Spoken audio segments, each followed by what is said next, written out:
Good morning बच्चों। तो आज हम एक्सरसाइज 7C में क्वेश्चन नंबर 5 करने जा रहे हैं। After buying a book I am left with 15 rupees out of my 200 rupee note. What is the cost of the book.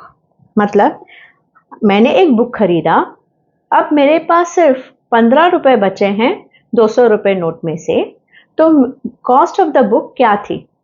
अब देखिए बच्चों, ये लीनियर इक्वेशंस है, तो अगर आपको स्टेटमेंट लिखना है तो आप ऐसे लिख सकते हो, let the cost of book be x. मतलब हमें बुक की कीमत नहीं पता। Amount of money I had, मतलब पहले मेरे पास कितने पैसे थे। Amount of money I had is equal to 200 rupees. ठीक है। Amount of money left with me, अब मेरे पास कितने पैसे बचे हैं, वो है 15 रुपीज। तो वो सब यहां दिखा देने का। ओके, स्टेटमेंट पे ऐसे आप दिखा दीजिए। अब आपको पता है दैट जो अमाउंट ऑफ मनी हमारे पास होता है, अगर उसमें से हम कुछ चीज खरीदते हैं तो हम सब्ट्रैक्ट करेंगे। ठीक है। अभी अगर आप दुकान में जा रहे हो बुक लेने के लिए, तो ये तो पहले आपके पास पैसे थे, उसमें से x रुपीस का तो आप बुक ले रहे हो, तो बाकी जो बचा द रिजल्ट इज 15। तो ये हो गया लीनियर इक्वेशन।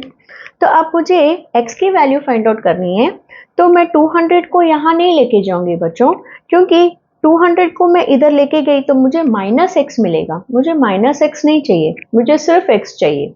तो मैं क्या करूंगी, ये जो लेफ्ट हैंड साइड में माइनस एक्स है, इसे मैं राइट हैंड साइड में लेके चली जाऊंगी। तो 200 की जगह 200, इक्वल टू की जगह इक्वल टू।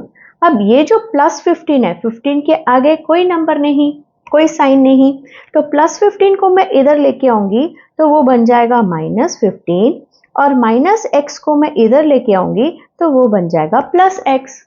तो अभी प्लस एक्स की तो दिखाने की जरूरत नहीं है। सो 200 माइनस 15 इज 185। अब 185 एक्स है, लेकिन एक्स क्या है, कॉस्ट ऑफ बुक। तो हम लिखेंगे cost of book is rupees 185। ठीक है। अब नेक्स्ट क्वेश्चन देखिए बच्चों, the sum of 3 consecutive integers is 36। What are this integers. अब 3 कॉन्सिक्यूटिव इंटीजर्स का मतलब क्या है, पहले वो समझेंगे, फिर इस सम की तरफ चलते हैं। देखिए बच्चों, कॉन्सिक्यूटिव इंटीजर्स मतलब अभी 3 कॉन्सिक्यूटिव इंटीजर्स है, 3 consecutive. So let 3 consecutive integers be x, x plus 1, x plus 2। अब ये मुझे कैसे मिला, यहां मैं रफ करके बताती हूँ। देखिए बच्चों, कॉन्सिक्यूटिव मतलब अगला नंबर। ठीक है। जैसे फॉर एग्जांपल 3 ले लिया, 3 का अगला नंबर है 4, तो consecutive integer of 3 is 4 and consecutive integer of 4 is 5, और ऐसे हम करते चलेंगे। अब देखिए, अगर मैंने ये जो पहला x है मैं इधर लिखती हूँ, ये जो x प्लस 1 है 4 के लिए लिखती हूँ, और यहाँ जो x प्लस 2 है वो मैं 5 के लिए लिख रही हूँ। अगर मैंने x को 3 माना, अगर मैंने x को 3 माना, तो इस x की जगह देखिए मैं 3 लिखूंगी तो 3 प्लस 1 4 हो गया ना, और x 3 है तो मैं इस x की जगह 3 प्लस 2 लिखूंगी तो 5 हो गया। ठीक है। तो ये फॉर्मूला है, कॉन्सिक्यूटिव इंटीजर्स मतलब अगला अगला नंबर, ये सबके लिए यूज होएगा। देखिए मैं ले लेती हूँ 18, 19, 20। अगर मैंने x माना, 18 को x माना, तो x प्लस 1 क्या होगा बच्चों, 18 प्लस 1 19, फिर x प्लस 2 क्या होगा, 18 प्लस 2 20। आ गया ना। सो कॉन्सिक्यूटिव नंबर्स 3 कॉन्सिक्यूटिव, हाँ 3 के लिए x, x plus 1, x plus 2। अगर 4 कॉन्सिक्यूटिव होता तो x प्लस 3 लगाएंगे, 5 कॉन्सिक्यूटिव तो और ऐसे बढ़ाते जाएंगे 1 2 3। ठीक है बच्चों। सो हमारा 3 कॉन्सिक्यूटिव इंटीजर्स है x, x प्लस 1 और x प्लस 2। यहां कहा है the sum of 3 consecutive integers is 36। Is मतलब इक्वल टू, और सम मतलब एडिशन, मतलब इसका sum, the sum of 3 consecutive integers is 36। तो हम इन तीनों के बीच में प्लस साइन लगाएंगे। ये एक कॉन्सिक्यूटिव नंबर है और ये एक कॉन्सेक्यूटिव। सो हो गए ना 3 कॉन्सेक्यूटिव इंटीजर्स। अब इनका सम मतलब बीच में प्लस साइन, इज मतलब इक्वल टू और 36। अब ये एक लाइक टर्म, ये भी एक लाइक टर्म, ये भी एक लाइक टर्म, मतलब ये x सब लाइक टर्म्स है। अब उसके साथ कोई नंबर नहीं, मतलब ये 1 है। ठीक है बच्चों। सो 1 + 1 2, 2 + 1 3, सो 3x। और अब नंबर्स क्या है 1 और 2, वो तो हम x के साथ जोड़ नहीं सकते, इसलिए नंबर्स को अलग से जोड़ना है, क्योंकि x और 2 अनलाइक टर्म्स है। 1 + 2 = 3, फिर इक्वल टू की जगह इक्वल टू, 36 की जगह 36। अब लीनियर इक्वेशन बन चुका है, तो हम क्या करेंगे, शिफ्ट करेंगे। +3 को इस नंबर के साथ लगाएंगे। +3 लेफ्ट हैंड साइड में है तो राइट हैंड साइड में जाएगा, तो वो बन जाएगा माइनस। सो 3x = 33। अब 3 और x के बीच में कोई साइन नहीं है, मतलब वो है मल्टीप्लीकेशन। सो x इधर रहेगा और 33, सो मल्टीप्लाई बाय 3 बन जाएगा डिवाइड बाय 3। सो x का आंसर है 11। लेकिन इन्होंने पूछा है what are these integers. These मतलब तीनों इंटीजर्स हमें फाइंड आउट करना है। ठीक है, तो first integer x, first integer x हमें पता है x क्या है 11। सेकेंड इंटीजर क्या है x + 1। अब x की जगह हम कौन सा वैल्यू डालेंगे बच्चों 11, 11 + 1 12। फिर थर्ड इंटीजर है x + 2। अब x की जगह हम क्या वैल्यू डालेंगे 11, 11 + 2 13। देखिए बच्चों 11 12 13 है ना, अगला अगला नंबर है ना, ये कॉन्सिक्यूटिव इंटीजर्स। बस इस तरह आपको सॉल्व करना है। अब नेक्स्ट क्वेश्चन देखिए बच्चों, Sandeep has twice as much money as Sonia. Together they have 150. How much money does Sonia have? इस सेंटेंस से हमें क्या पता चलता है, Sandeep has twice as much money as Sonia, मतलब संदीप के पास सोनिया से भी डबल पैसे हैं, मतलब सोनिया का कम है।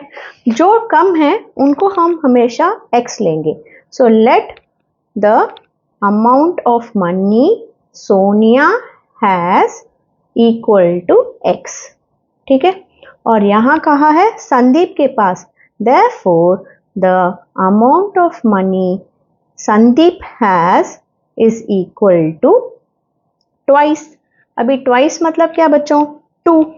twice the money सोनिया है, सोनिया के पास x है और संदीप के पास सोनिया का डबल है, तो 2 × x is 2x।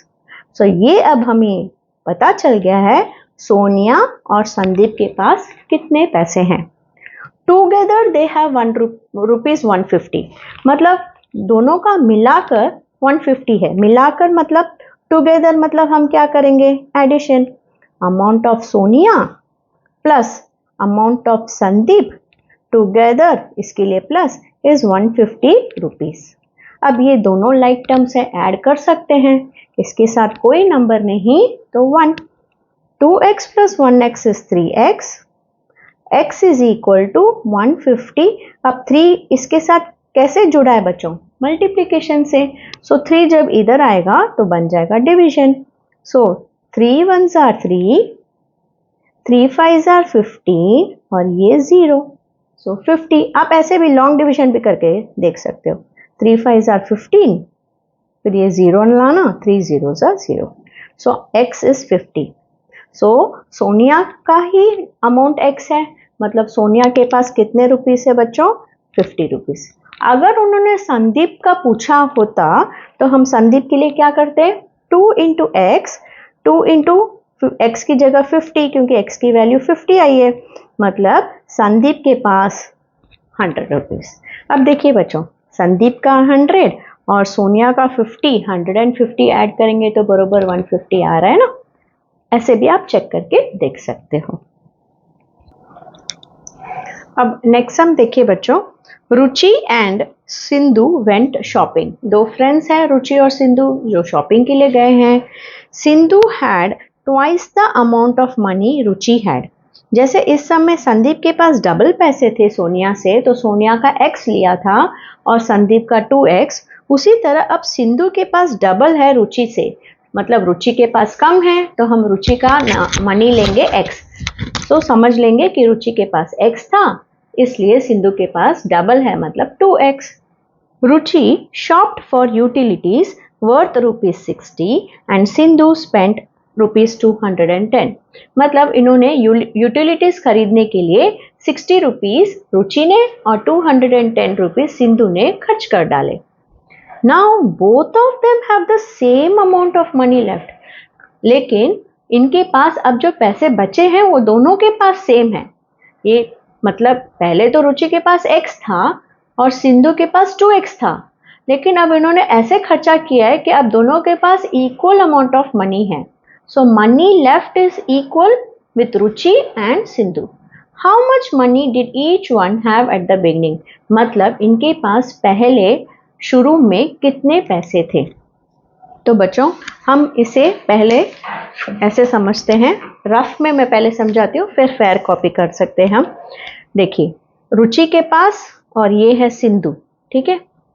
रुचि, तो let the amount of money Ruchi has be x and let the amount of money Sindhu has 2x। तो दोनों ने खर्च कर डाले 60 और इसने खर्च कर डाले 210। तो अब मनी लेफ्ट क्या होगा बच्चों?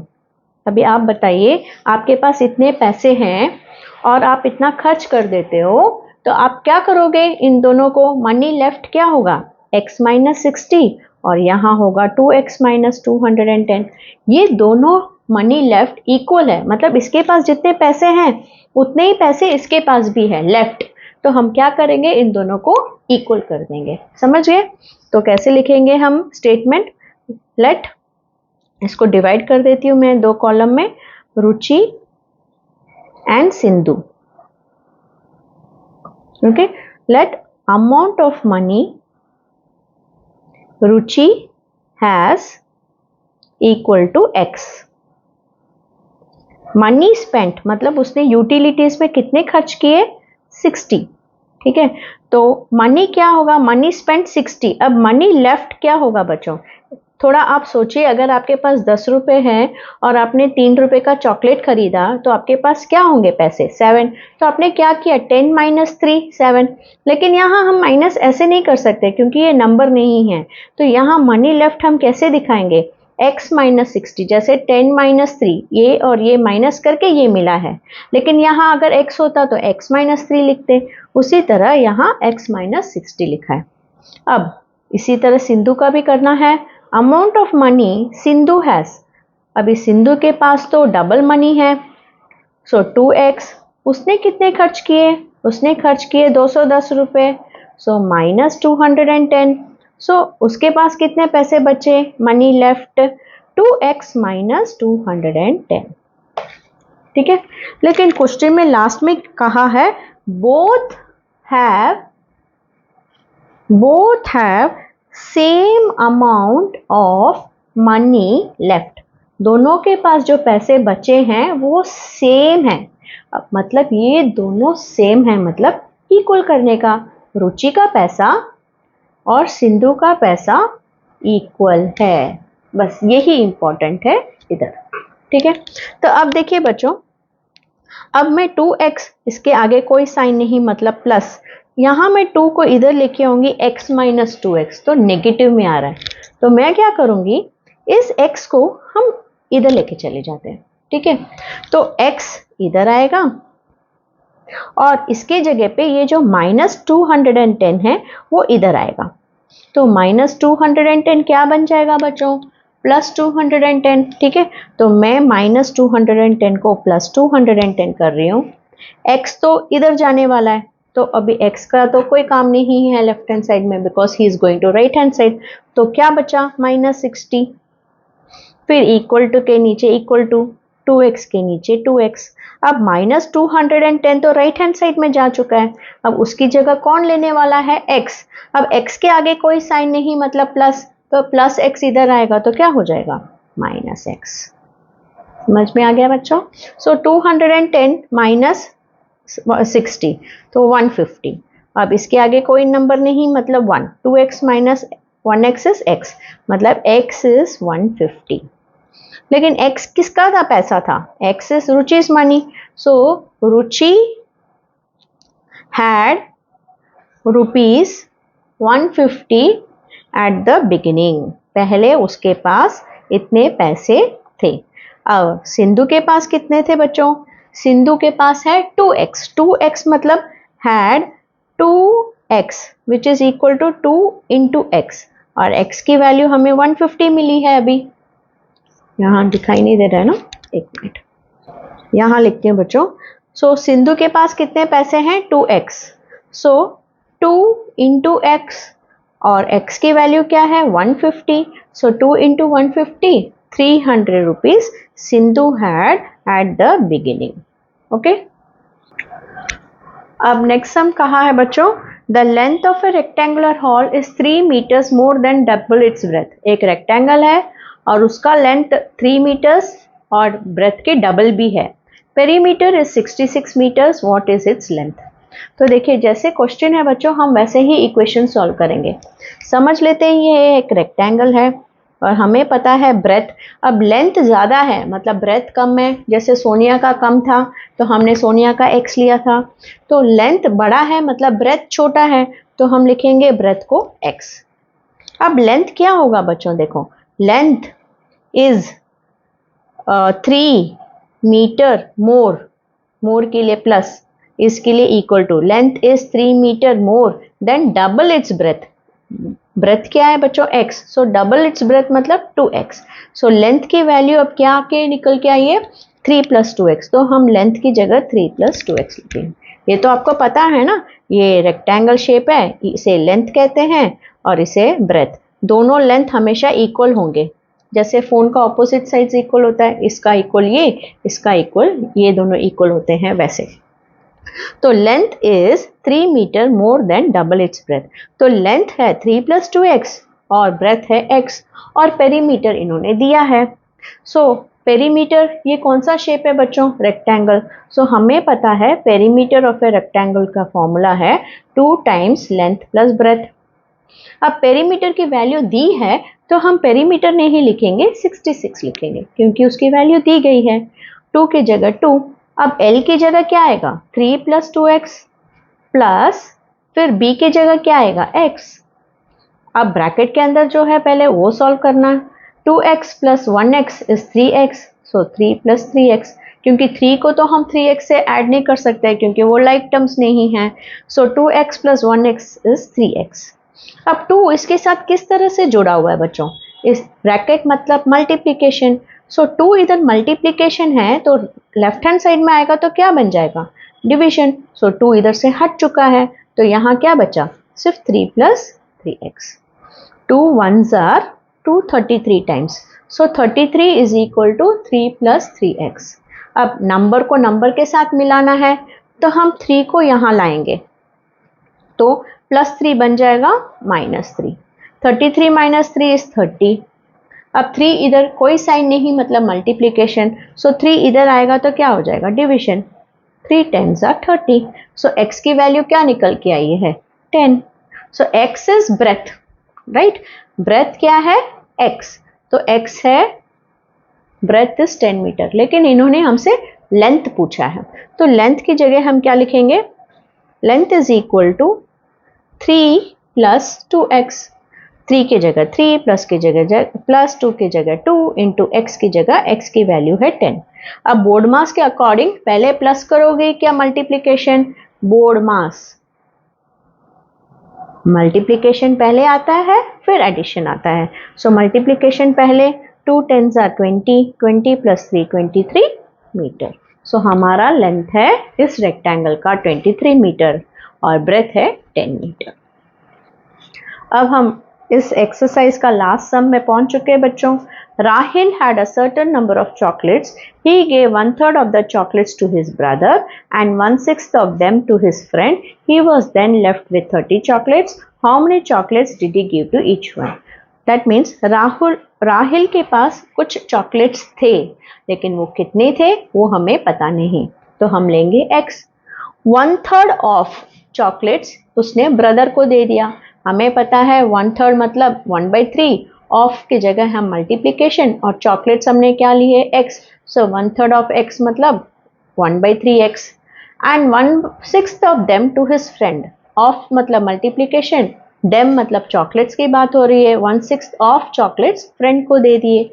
तो ये इक्वेशन बनाते हैं बच्चों। फर्स्ट सेंटेंस आप लिखोगे, let number of chocolates be x। 1/3 of chocolates to friend, नहीं to brother।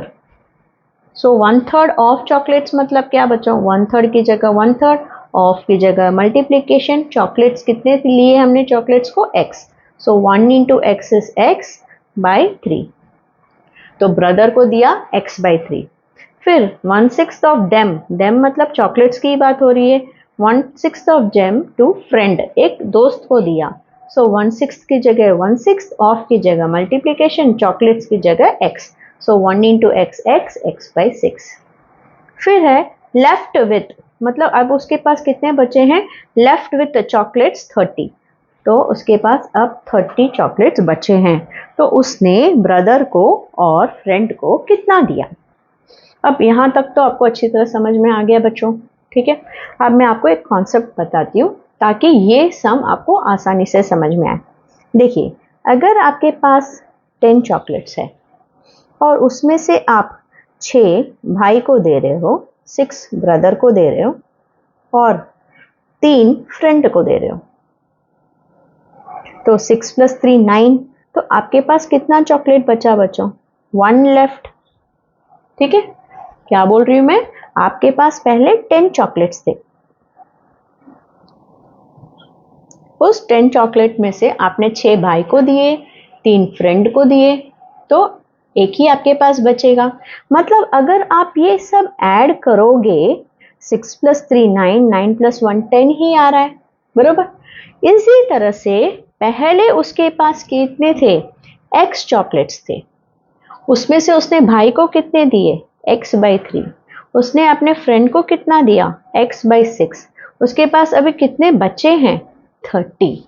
मतलब इन तीनों को ऐड करने पर आपको x मिलेगा। जैसे 6 + 3 9, 9 + 1 10 आया, वैसे ही x/3 + x/6 + 30 will give you x।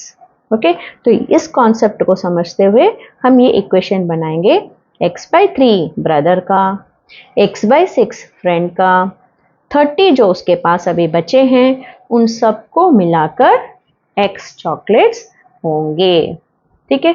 अब 30 के नीचे कोई नंबर नहीं, मतलब 1। अब ये तो डिनोमिनेटर डिफरेंट है, मतलब हमें एलसीएम निकालना होगा। 3 और 6 का एलसीएम क्या है, 6।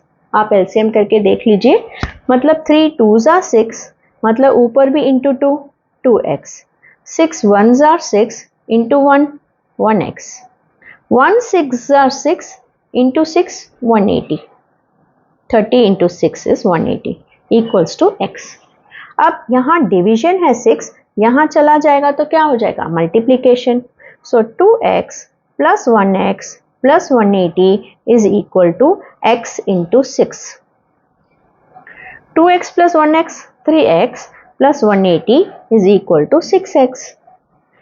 अब 3x जो प्लस है इधर आएगा तो माइनस बन जाएगा, सो 6x - 3x, 180 is equal to 3x। So 180 divided by 3 is equal to x। 3 6 are 18 0। So x क्या निकल के आई बच्चों, x is equal to 60। तो हमें x की वैल्यू अभी पता चल गई है, लेकिन ये पूछ रहे हैं उसने भाई को कितना दिया और फ्रेंड को कितना दिया। सो भाई को क्या दिया था, 1/3 of chocolate, that is x/3। इस लाइन में देखिए बच्चों, भाई को क्या दिया, x/3। So brother equal to x/3। अब x की जगह क्या लिखेंगे हम, 60, क्योंकि हमने फाइंड आउट कर लिया value. 3 2s are 6 0। So brother को दिया 20 चॉकलेट्स। अब फ्रेंड के लाइन में देखिए क्या है, x/6। सो x की जगह 60, 6 की जगह 6, 6 10s are 60। So he gave 20 chocolates to brother and 10 chocolates to friend। अब देखिए बच्चों, 20 प्लस 10 30, और उसके पास बाकी 30 थे, left with him 30, 20 plus 10 30, 30 plus 30 60, हो गए ना 60 बरोबर चॉकलेट्स। पहले उसके पास 60 थे, जिसमें से 20 ब्रदर को दिया, 10 फ्रेंड को दिया और 30 उसके पास है। सो हिसाब बरोबर बैठ रहा है। That's all children for this class. So इसी के साथ हमने एक्सरसाइज सम्स कंप्लीट कर लिए हैं। अब नेक्स्ट क्लास में हम चैप्टर चेकअप देखेंगे। अगर आपको ये वीडियो अच्छा लगा तो सब्सक्राइब कीजिए, कमेंट कीजिए और शेयर कीजिए। Thank you.